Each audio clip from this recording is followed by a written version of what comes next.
Welcome to Chillin' 101. We hope this video helps. You're starting with the physical connections so recording won't fail.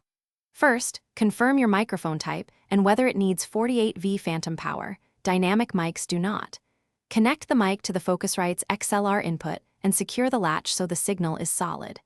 Then plug the Focusrite into your computer using the correct USB cable. Once done, power will reach the interface and your system should detect it. This prevents noise and grounding problems early. Once the hardware is connected, you need the software and proper levels. Install Focusrite control or drivers and grant microphone and audio permissions so your DAW and system can use the interface. Next, set the input gain while speaking at project loudness. Adjust until the LED sits mostly green and rarely amber to avoid clipping. Make sure your DAW's input is set to the Focusrite channel and monitor routing is enabled so you can hear and record cleanly.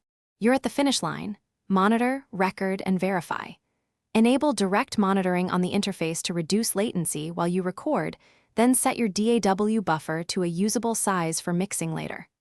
Record a short test take and inspect the waveform for consistent levels and minimal background noise. Readjust gain if necessary.